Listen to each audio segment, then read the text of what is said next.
നമസ്കാരം സുഹൃത്തുക്കളെ, എല്ലാവർക്കും ഗ്രീൻ ടെക് യൂട്യൂബ് ചാനലിലെ പുതിയൊരു വീഡിയോയിലേക്ക് സ്വാഗതം. ഇന്ന് നമ്മൾ ചെയ്യാൻ പോകുന്നത് ഇലക്ട്രിക് ബുള്ളറ്റിനെ ഡീസൽ ബുള്ളറ്റ് ആക്കുന്ന പാർട്ട് 2 വീഡിയോയാണ്. ഇതിന് ഒരു പാർട്ട് കൂടെ ഉണ്ടാവും. ഇന്നത്തെ ഈ പാർട്ടിൽ നമ്മൾ ചെയ്യുന്നത് ഇതിൻ്റെ സൈലൻസർ ഫിറ്റ് ചെയ്യുന്ന ഭാഗങ്ങളും അതുപോലെ തന്നെ ഓപ്പൺ സൈലൻസറാണ് ആദ്യം ഫിറ്റ് ചെയ്യുന്നത്. അതിനുശേഷം അതിനെ ഫിൽറ്ററുള്ള സൈലൻസർ ഫിറ്റ് ചെയ്യുന്നുണ്ട്. അതിനുശേഷം ഇതിൻ്റെ സൈലൻസർ ബെൻഡ് എങ്ങനെയാണ് നിർമ്മിക്കുക, അതുമായിട്ട് ബന്ധപ്പെട്ട കാര്യങ്ങൾ, അതിനുശേഷം സെൽഫ് സ്റ്റാർട്ട് വയറിങ്, ഇത്രയും കാര്യങ്ങളായിരിക്കും ഈ വീഡിയോയിൽ ഉണ്ടാകുക. താല്പര്യമുള്ളവർ വീഡിയോ സ്കിപ്പ് ചെയ്യാതെ കാണുക. ആദ്യമായിട്ട് നമ്മുടെ സൈലൻസർ ഫിറ്റ് ചെയ്ത് വെക്കുക. അതിനുശേഷം അതിൻ്റെ സൈലൻസർ ബെൻഡിൻ്റെ ഇന്നർ മൗത്തിൻ്റെ ഭാഗവും കട്ട് ചെയ്തിട്ട് അതിൻ്റെ ഇടയിൽ ഈ കാണിക്കുന്ന രീതിയിൽ അതിൻ്റെ ഇടയിലോട്ട് 1.5 ഇഞ്ചിൻ്റെ ഒരു സ്റ്റെയിൻലെസ് സ്റ്റീൽ പൈപ്പ് വെച്ചിട്ട് കറക്റ്റായിട്ട് ഒരു സ്പോട്ട് വെൽഡ് ചെയ്ത് എടുക്കുക. ഇപ്പോൾ നമ്മൾ ആർക്ക് വെൽഡിങ്ങാണ് യൂസ് ചെയ്യുന്നത് സ്പോട്ട് വെൽഡിങ്ങിന്. അതിനുശേഷം പിന്നീട് ടിഗ് വെൽഡിങ്ങോ മറ്റ് വെൽഡിങ് മെത്തേഡ് ഉപയോഗിച്ച് കഴിഞ്ഞാൽ നല്ല രീതിയിലുള്ള വെൽഡിങ് കിട്ടും. ഞാനങ്ങനെ വെൽഡിങ് പ്രൊഫഷണലല്ല, അതുകൊണ്ട് നമ്മുടെ വെൽഡിങ്ങിന് ഒരുപാട് അപാകതകൾ ഉണ്ടാവും, ക്ഷമിക്കുക. ജസ്റ്റ് ഇതൊന്ന് സ്പോട്ട് ചെയ്ത് വെച്ചിട്ടുണ്ട്. ഇനി അതിനുശേഷം താഴോട്ടുള്ള പീസ് ഇവിടെ നമുക്ക് ഇതുപോലെ റെഡിയാക്കാം. ഇതിന് ഒരു പ്രത്യേകത ശ്രദ്ധിക്കാനുള്ളത്, ഇതിനെ ഇളക്കാൻ പറ്റുന്ന രീതിയിലാകണം സെറ്റ് ചെയ്യേണ്ടത്. അതായത് ഈ സൈലൻസർ ബെൻഡ് ഞാൻ ഈ കാണിക്കുന്ന രീതിയിൽ ഒരു ജോയിൻ്റ് വേണം. ആ ജോയിൻ്റ് വരുന്ന രീതിയിൽ വേണം ചെയ്യാൻ. അല്ലെങ്കിൽ നമ്മൾ ഫിറ്റ് ചെയ്തതിന് ശേഷം നമുക്ക് പിന്നീട് ഇത് ഇളക്കി എടുക്കണമെന്നുണ്ടെങ്കിൽ അതൊരു ബുദ്ധിമുട്ടാവും. ഇതിനുവേണ്ടി നമുക്ക് ശരിക്കും വേണ്ടി വരിക ഏകദേശം ഒരു 70 സെൻറ്റിമീറ്റർ നീളത്തിലുള്ള 1.5 ഇഞ്ച് ഡയമീറ്ററുള്ള സ്റ്റെയിൻലെസ് സ്റ്റീൽ പൈപ്പും 3 ബെൻഡുകളും, സ്റ്റെയിൻലെസ് സ്റ്റീലിൻ്റെ 3 സൈലൻസർ ബെൻഡുകളാണ് ഇതിനാവശ്യമായിട്ട് വരിക. 2 ബെൻഡ് വെച്ചും ചെയ്യാം. ഞാനിപ്പോൾ 2 ബെൻഡാണ് ചെയ്തിരിക്കുന്നത്. നേരത്തെ ഇതിലുണ്ടായിരുന്നത് തന്നെ കമ്പനി ബെൻഡിനെ, താഴോട്ട് വരുന്ന ബെൻഡിനെ കട്ട് ചെയ്തിട്ടാണ് ഉപയോഗിച്ചിരിക്കുന്നത്.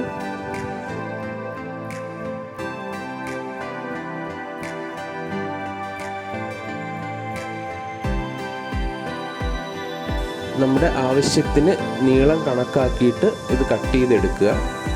അതിനുശേഷം എല്ലാം ഒന്ന് സ്പോട്ട് ചെയ്ത് റെഡിയാക്കി വെക്കുക. അപ്പോൾ ഈ റൗണ്ട് പൈപ്പ് കട്ട് ചെയ്യാനായിട്ട് ഏറ്റവും എളുപ്പ രീതി എന്ന് പറഞ്ഞു കഴിഞ്ഞാൽ അതിൻ്റെ പുറത്തൊരു റൗണ്ട് ടേപ്പ് ചുറ്റി വെച്ച് കഴിഞ്ഞാൽ കൃത്യമായിട്ട് നമുക്ക് ആ വട്ടത്തിലൂടെ കട്ട് ചെയ്തെടുക്കാൻ പറ്റും.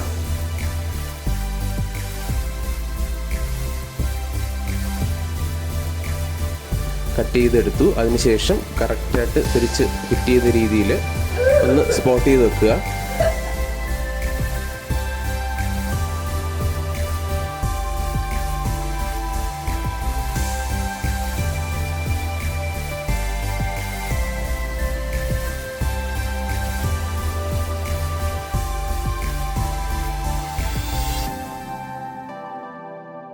നമ്മൾ വെൽഡിങ്ങിന് പരമാവധി ഗ്ലാസ്സുകൾ ഉപയോഗിക്കുക. അപ്പോൾ ഇതങ്ങനെ വെൽഡിങ് നല്ല പെർഫെക്റ്റ് വെൽഡിങ് അല്ല. ഞാൻ നേരത്തെ പറഞ്ഞ പോലെ ഞാനങ്ങനെ ഇതിൻ്റെ ഒരു പ്രൊഫഷണലല്ല, അതുകൊണ്ടാണ്.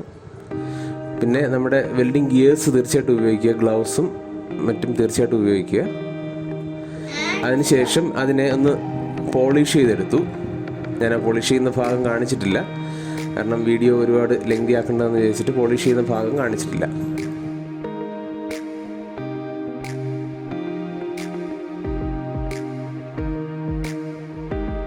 ഇതൊരു ജോയിൻ്റ് ഉള്ളതുകൊണ്ടാണ് നമുക്കിത് ഇളക്കി എടുക്കാനും തിരിച്ച് ഫിറ്റ് ചെയ്യാനും എളുപ്പമായിട്ടുള്ളത്. അല്ലെങ്കിൽ എല്ലാം ഇത്തിരി പാടാണ്.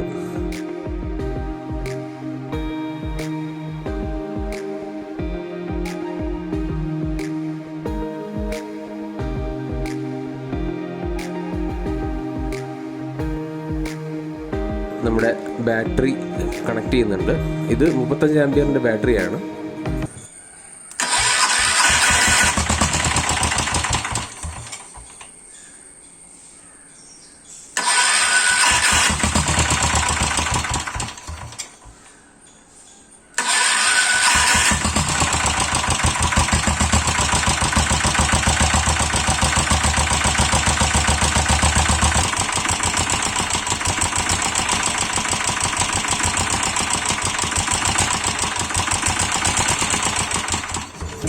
അതിനുശേഷം അതിൻ്റെ വാൽവ് അഡ്ജസ്റ്റ് ചെയ്യാനുണ്ട്. അതിന് ആദ്യം TDCയിലേക്ക് കൊണ്ടുവരിക. ഇതിൻ്റെ വാൽവ് അഡ്ജസ്റ്റ് ചെയ്യുന്നത് നമ്മുടെ ടാപ്പറ്റുകൾ മുകളിലോട്ടും താഴോട്ടും മൂവ് ചെയ്യാൻ പാടില്ല, എന്നാൽ രണ്ട് വശത്തേക്കും മൂവ് ചെയ്യണം. അങ്ങനെയാണ് സാധാരണ ബുള്ളറ്റുകളിലും ഏകദേശം എല്ലാ ബൈക്കുകളിലും വാൽവ് സെറ്റ് ചെയ്യുന്നത്. നമുക്കൊന്നുകൂടെ സ്റ്റാർട്ട് ചെയ്ത് നോക്കാം, അതിൻ്റെ ശബ്ദത്തിനുള്ള വ്യത്യാസം നോക്കാം.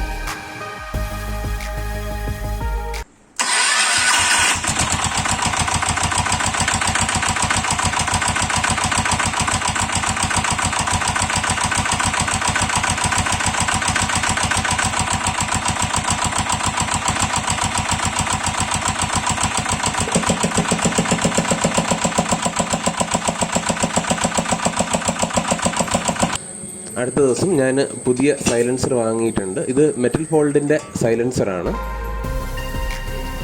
അപ്പോൾ ഇത് ഫിൽറ്റർ ഉള്ള ടൈപ്പ് സൈലൻസറാണ്. നേരത്തെ ഇതിൽ ഇരുന്നത് ഫിൽറ്റർ ഇല്ലാത്ത ടൈപ്പ് സൈലൻസറായിരുന്നു, ഓപ്പൺ സൈലൻസറായിരുന്നു അതിലിരുന്നത്. ഇനി ഒന്നുകൂടെ എൻ്റെ ശബ്ദം നോക്കാം.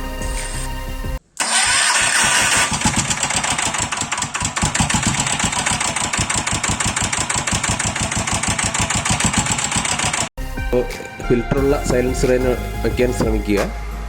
അതിനുശേഷം ഇതിൻ്റെ കൂളിംഗ് കവർ, ഇത് BS3 Ape BS3 മോഡലിലെ കൂളിംഗ് കവറാണ്. അതാണ് നമ്മൾ യൂസ് ചെയ്യുന്നത്. അടുത്തതായിട്ട് നമുക്കതിൻ്റെ ഗിയർ ലിവർ ചെറിയ മോഡിഫിക്കേഷൻ ചെയ്യേണ്ടി വരും. കാരണം ഇത് എൻജിൻ കയറ്റിയ ഡീസൽ ബുള്ളറ്റാണ്. ഇത്തരം ബുള്ളറ്റുകളിൽ ഗിയർ ലിവർ അല്പം വലത്തോട്ട് വളച്ചാണ് കൊടുക്കുക. അങ്ങനെ വളച്ച് കൊടുക്കുമ്പോഴുള്ള പ്രശ്നം എന്ന് പറഞ്ഞു കഴിഞ്ഞാൽ അതിൻ്റെ ഗിയർ ലിവറിൻ്റെ നീളം കുറയും. അപ്പോൾ നമുക്ക് ഗിയർ മാറ്റാനായിട്ടൊക്കെ ബുദ്ധിമുട്ടുണ്ടാകും. അപ്പോൾ അങ്ങനെയുള്ളത് കൊണ്ട് നമുക്ക് ഗിയർ ലിവറിനെ ഒന്ന് കട്ട് ചെയ്ത് അതിൻ്റെ ഒന്ന് വെൽഡ് ചെയ്തെടുക്കണം. നമുക്ക് അങ്ങോട്ട് പോവാം. നമ്മൾ ഗിയർ ലിവറിനെ ആദ്യം ജസ്റ്റ് ഒന്ന് കട്ട് ചെയ്തിട്ടുണ്ട്. അതിനുശേഷം ഒരു 1/2 ഇഞ്ചിൻ്റെ സ്ക്വയർ റോഡ് എടുത്തിട്ട് ഒന്ന് സ്പോട്ട് ചെയ്ത് വെച്ചു. അതിൻ്റെ ലിവറിൻ്റെ കട്ട് ചെയ്തതിൻ്റെ ബാലൻസ് പോർഷൻ വെച്ചിട്ട് വീണ്ടും ഒന്ന് സ്പോട്ട് ചെയ്തെടുക്കുകയാണ്.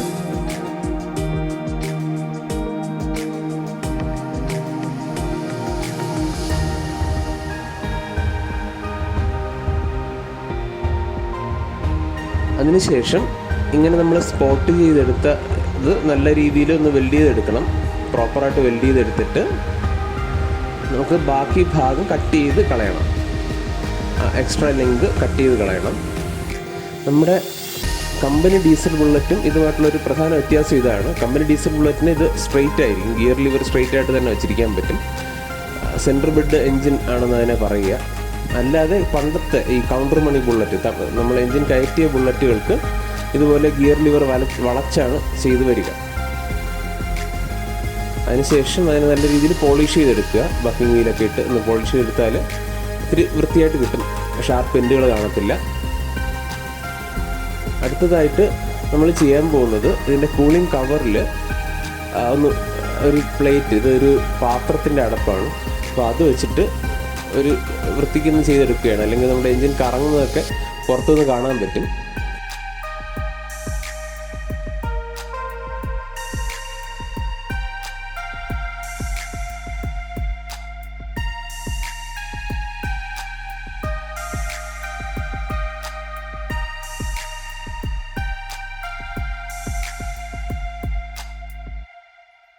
ഇത് സ്റ്റെയിൻലെസ് സ്റ്റീലിൻ്റെ പാത്രമാണ്, നമ്മുടെ സാധാരണ അടപ്പ് പാത്രമാണ്. ഇതിന് 65 രൂപയെങ്ങാണ്ടായി.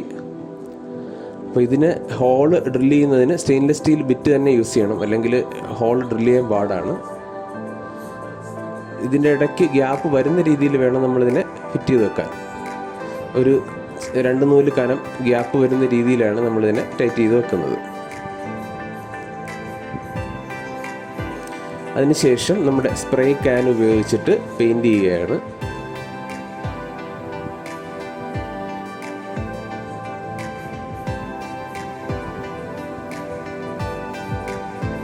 കുറച്ച് നേരം വെയിറ്റ് ചെയ്തതിന് ശേഷം രണ്ടാമത്തെ വശവും പെയിൻറ് ചെയ്യുകയാണ്.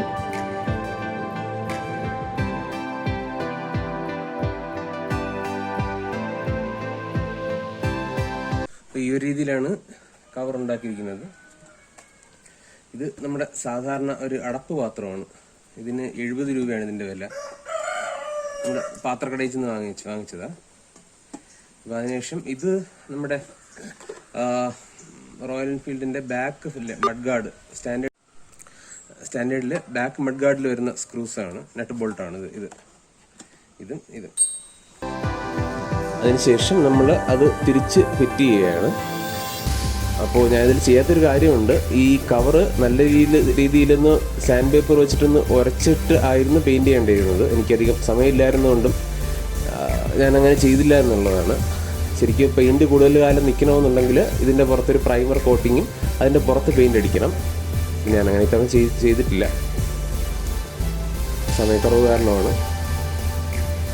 പിന്നീട് നമ്മൾ ഈ പോളിഷ് ചെയ്ത ഭാഗത്ത് ജസ്റ്റ് ഒന്ന് കറുത്ത പെയിൻറ് അടിച്ചിട്ടുണ്ട്.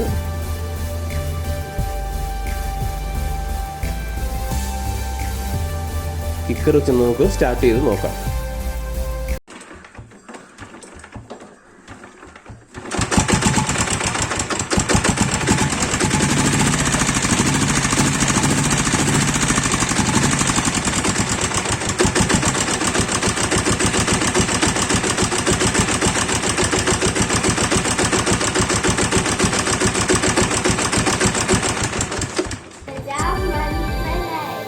അതിനുശേഷം അതിൻ്റെ ആക്സിലേറ്റർ ത്രോട്ടിലും മറ്റൊന്ന് ഫിറ്റ് ചെയ്യണം.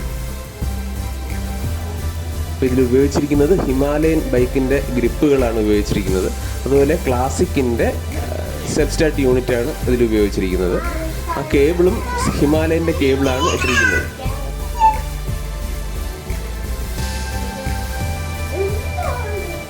ഇതിന് ഉപയോഗിക്കുന്ന വയറിംഗ് കിറ്റ് മാച്ചിസ്മോ എന്ന് പറയുന്ന ബുള്ളറ്റിൻ്റെ മാച്ചിസ്മോ ACDCയുടെ വയറിംഗ് കിറ്റാണ് സാധാരണയായിട്ട് ഈ വാഹനത്തിന് ഉപയോഗിക്കുന്നത്. അപ്പോൾ ഞാനങ്ങനെ വയറിങ്ങിൻ്റെ കിറ്റിൻ്റെ എക്സ്പേർട്ട് അല്ലാത്തതുകൊണ്ട് അതിൻ്റെ കൂടുതൽ വിശദാംശങ്ങൾ കാണിക്കുന്നില്ല.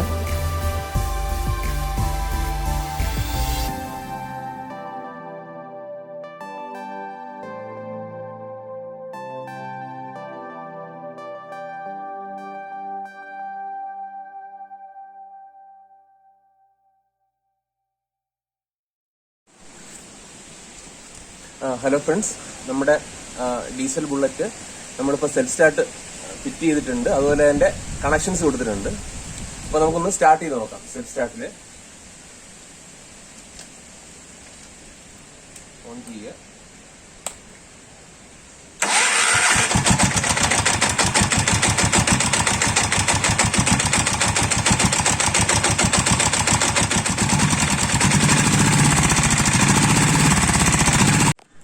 നമ്മളിപ്പോൾ വണ്ടിയുടെ സെൽഫ് സ്റ്റാർട്ടിൻ്റെ വയറിങ് റെഡി ആക്കിയിട്ടുണ്ട്.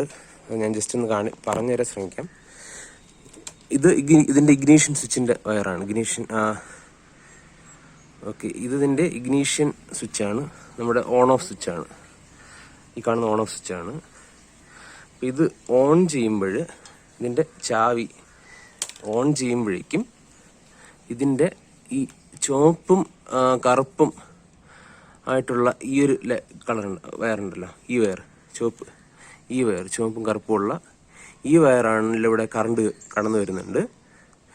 ആ വയറിന് നമ്മൾ ഈ ഒരു കറുത്ത വയറിൽ കൂടെ കണക്ട് ചെയ്തു. ഇത് ലൈൻ വയറാണ്. ഇത് പിന്നെ നമ്മുടെ സെൽഫ് സ്റ്റാർട്ട് സ്വിച്ചായിട്ട് നമ്മൾ യൂസ് ചെയ്തിരിക്കുന്നത് ക്ലാസിക്കിൻ്റെ സെൽഫ് സ്റ്റാർട്ട് സ്വിച്ചാണ്. ഇത് ക്ലാസിക് റോയൽ എൻഫീൽഡ് ക്ലാസിക്കിൻ്റെ സെൽഫ് സ്റ്റാർട്ടിൻ്റെ സ്വിച്ചാണ്. അതുപോലെ തന്നെ ഇതിൻ്റെ ആക്സിലറേറ്റർ ഹിമാലയൻ്റെ ആക്സിലറേറ്ററാണ് ഈ കേബിൾ യൂസ് ചെയ്തിരിക്കുന്നത്. അപ്പോൾ ഇത് നമ്മൾ ഇവിടുത്തെ സെൽഫ് സ്റ്റാർട്ട് സ്വിച്ച് പ്രസ് ചെയ്യുമ്പോഴേക്കും ഇതിൻ്റെ ഈ രണ്ട് ലൈനുകൾ എന്ന് പറഞ്ഞു കഴിഞ്ഞാൽ ഇതിൻ്റെ ഈ ചുവപ്പിൽ നീലമുള്ള ഈ ലൈനും നീലയിൽ വെള്ളയുള്ള ഈ രണ്ട് ലൈനുകളും ആണ് ഷോർട്ടാവുന്നത്.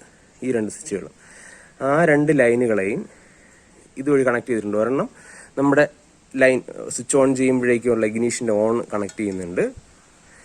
അടുത്ത രണ്ടാമത്തെ ലൈനിനെ വീണ്ടും ഒരു കറുത്ത വയർ കണക്ട് ചെയ്തിട്ട് അത്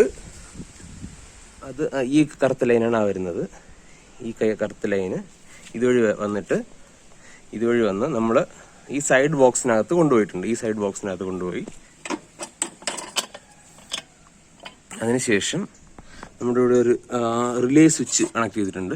ഇതിൽ നമ്മൾ ഇഗ്നിഷൻ സ്വിച്ചിൻ്റെ എന്ന് വെച്ച് കഴിഞ്ഞാൽ സെൽഫ് സ്റ്റാർട്ട് സ്വിച്ചിൽ നിന്ന് വരുന്ന വയർ പോസിറ്റീവ് വയർ ഇതാണ്. അടുത്ത് ഇത് നെഗറ്റീവ് വയർ, ഈ മഞ്ഞ കറുപ്പ്, അതിൽ ഒരെണ്ണം ഇത് നെഗറ്റീവിലോട്ടും ഇത് പോസിറ്റീവിലോട്ടും. ഇത് ഇതിന്റെ സ്വിച്ചിന്റെ ഓൺ ഓഫ് ആണ്, നമ്മുടെ റിലേ സ്വിച്ചിന്റെ. അപ്പോൾ റിലേ സ്വിച്ചിൽ നമ്മൾ സപ്ലൈ കൊടുക്കുമ്പോഴേക്കും ഈ രണ്ട് ലൈനുകൾ എന്ന് പറഞ്ഞു കഴിഞ്ഞാൽ നീലയും ഒരു ഗ്രേ കളർ, ഈ രണ്ട് ലൈനുകൾ ഷോർട്ട് ആവും. ഓക്കെ, ഈ രണ്ട് ലൈനുകളിൽ ഒരു ലൈന് ബാറ്ററിയുടെ പോസിറ്റീവിലേക്കും ഞാൻ കാണിക്കാം. ഇതിലെ ഈ ചുവന്ന ലൈൻ എന്ന് പറഞ്ഞു കഴിഞ്ഞാൽ ഈ ചുവന്ന ലൈന് ബാറ്ററിയുടെ പോസിറ്റീവ് ടെർമിനലിലേക്കും, അടുത്ത ചുവന്ന ലൈന് എന്ന് പറഞ്ഞു കഴിഞ്ഞാൽ ഈ ഷോർട്ട് ആവുന്നതിന്റെ അടുത്ത ചുവന്ന ലൈൻ, ഈ ചുവന്ന ലൈന് ഇതിന്റെ മോട്ടറിന്റെ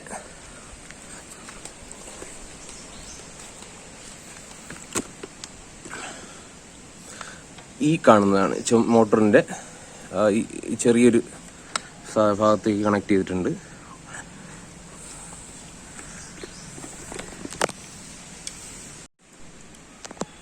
ഈ മോട്ടർ ഇത് ആ കാണുന്നതാണ് ആ ചുവന്ന ലൈന്. ഓക്കെ,